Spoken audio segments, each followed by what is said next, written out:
If your business has a creativity gap, Nir Bashan is the trainer who's about to fix it. He'll stretch your thinking, challenge your strategy, and help you lead with innovation. Welcome to the show. Hey, thanks, Mike. Yeah, I really appreciate you being here. Like in my notes, I noticed that you talk about creativity as a business tool, not as an artistic one, which I found really interesting. So what does that mean in practical terms?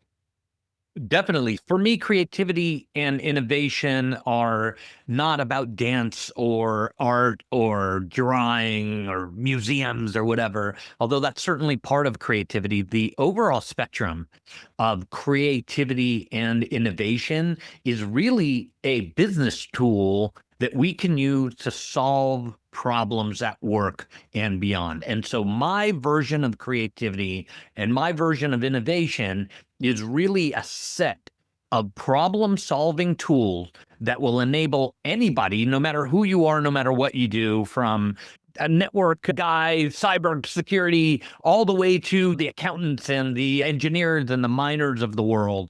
It allows you to use actionable items to make creativity happen in your day-to-day life.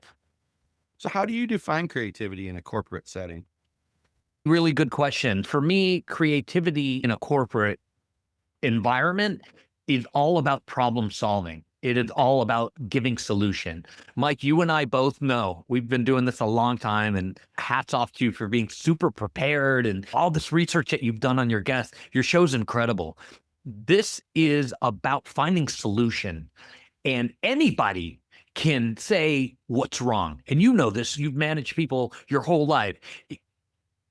Anybody at work can say, you know what, this is wrong and this is not going right and that's not going right. And that's the start and the stop of most people's comments. We have a gap between coming up with, hey, that's wrong or that's wrong, and then transitioning that into here's how to fix it.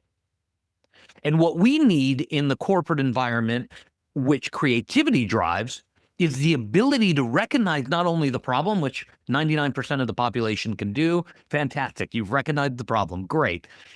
We need people to now begin to offer solutions.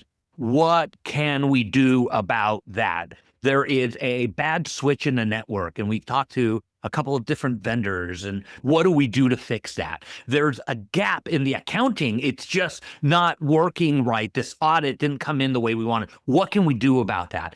This steel pipe manufacturer is not putting the right coating on it for some reason. What can we do about that? Coming up with solutions is the creative and innovative part that I help people implement. That's exactly what I used to do with my team. I mean, I figured out at one point that I was the problem with my team. I was getting in the way of things. But one of the fixes that I did was, of course, give them the ability to do their job. But as a result of that, if someone came to me and said, hey, the software we're working on, this part is terrible and this part is terrible, I'd say, do you think that those comments are helpful? Yeah. And then they'd say, I'm pointing out problems. Exactly. And I tell them exactly what you said. Anyone can point out problems. You need to come to me and say, this part's no good. Here's how we can fix it. This part's no good. Here's how we can fix it. And this part over here has to be fixed because it's a performance issue. And going forward, I made them that for every problem they brought me, they needed to provide at least one solution for the problem. Because in my opinion, I love that you're using creativity as a moniker for that, because it forces them to think beyond, oh, this is broken. How are we going to fix it? And maybe you'll get to see, one of my big things was when I would run meetings, we would have a section called what's working and what's not. And then the things that were not working obviously had to be fixed. And I would assign people to be the key stakeholder for that issue. And maybe the mail server was having problems. And I might take the lead tech support person who has nothing to do with that and put them in as the key stakeholder, because I want them to see what the other team goes through fixing the problem. And when you tell them, all right, great, when you see a problem, bring me a solution, it makes them realize how difficult it is to come up with a solution for some of these problems. And then they become less critical. Because what I have seen is when you just let people come to you and say, oh, this is broken, that's broken, then that's all they ever do is complain about things that are broken. I even used to tell them, if you don't like something about the way I run the department, that's great. That's a problem. come tell me a solution. I'll be glad to listen. I'm not married to these concepts. I'm the leader. I'm not the king. Yeah, that's just the thing. So I talk in my book. I've got a new book coming out with Wiley and Sons, December 31st of this year. Oh, Which, congrats. depending on where you are, thank you. Depending on where you are, maybe New Year's Day. Depends, right? It could be a few hours each way. The book is called The Solution Mindset. It'll be available everywhere. It's available now for pre-order. So you can go on Amazon, Walmart, wherever you like to buy books. It's there. It'll be in the bookstore. It'll be on pre-order until December 31st. But one of the things I talk about in the book is exactly what you're saying now. I tell people, here's how to fix things and find a path forward to a problem. Identifying a problem is only half the roadmap. The second half is coming up with 2 or 3 ideas.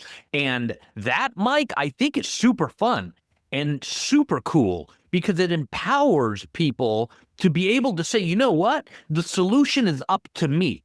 The process which we go about fixing the mail server is up to me. I get to come up with a really great idea, and it empowers people to put that kind of privilege on their own. At first, when you look at it, you go, oh, that's more work. I'm a network guy. Why am I doing the mail server? But what ends up happening is that people get empowered and they start to go, wow, this is the coolest place I've ever worked, because the problems are identified by us all, but the solution will come from me working on it. There's a lot of burnout today. There's a lot of people hopping different jobs, same poop, different toilet. They're like, oh, I'm going to go to this other place and it's going to be amazing. They get there. The research is showing us that in the last 2 years, post-COVID, people who have left a job to go to another job for whatever reason, more pay, more respect, better position, all of this stuff, regret not staying where they were and working on fixing problems because they find that wherever they went, it was the same thing. Now, we counter that by doing exactly what you used to do with your team and exactly what you act as a proponent in your programs.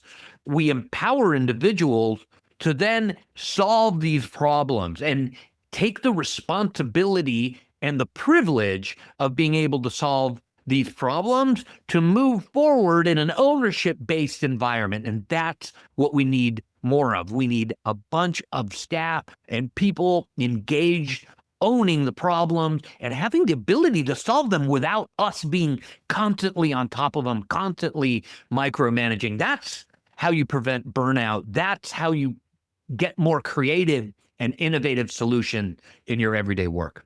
100%. And what ends up happening is when you do this, what's working, what's not working, for one thing, you're giving every month when you have your monthly meeting, you're giving people a pat on the back for, hey, this worked really well. Good job. This one's broken. We need to fix it. But then you get someone like taking that network engineer and having him help with that issue. He then, if he sits on the help desk one day and he gets a phone call about an issue, he understands exactly what the other person needs to hear in order to solve the problem because they've worked together. And I think too many times people silo their people. 100%. And that is not a recipe for good productivity. I see a lot of leaders, I coach executives, and they don't think they're creative. Where do you think that mindset comes from? So we have a fundamental breakdown in creativity in our schools and just our general institutions. What ends up happening is kids are super creative. NASA does a test where they test this creative problem solving. You're in space, you have a screw, it doesn't fit in a hole. What do you do? And it turns out that 5, 6, 7-year-olds test way higher on this creativity thing than high school kids. I think they test in the 90th percentile of genius. And then high school kids, by the time they get to that age, can't figure out what to do with the screw. Where's the instructions? They get a little bit jaded. It turns into a whole, it's somebody else's fault, and the finger pointing and all of that stuff that we have acquired and that we do on a day-to-day basis at work, right? It's not my fault. It's the system admin's fault. It's not the system admin's fault. It's the guy in finance. I don't know. We have gone away from our innate skills and we got to get back at it. I too coach a bunch of Fortune 500 executives all the way from Dutch Brothers Coffee to Fisher Scientific and Cardinal Health. great people who are looking to embed creativity and re-embed innovation in their day-to-day work. What has happened is we were all born creative, and it's something that I talk about in my new book, The Solution Mindset, out December 31st with Wiley and Sons, available anywhere books are sold. One of the things that I talk about in that book is that scientists have recently found there's something like 34 or 36 chromosomes in our DNA that are directly responsible for creativity and innovation. It's hardwired into us to come up with solutions to problems that are in front of us. But we have grown up and come through a world, Mike, that is dedicated to data. It worships the altar of anything that can be expressed in numbers. And we have just taken the data and the analytics and held it so high up. And we've devalued problem solving and empathy and all of the soft skills that help us deal with things. And we're out of balance. We're too analytical and we're not creative enough.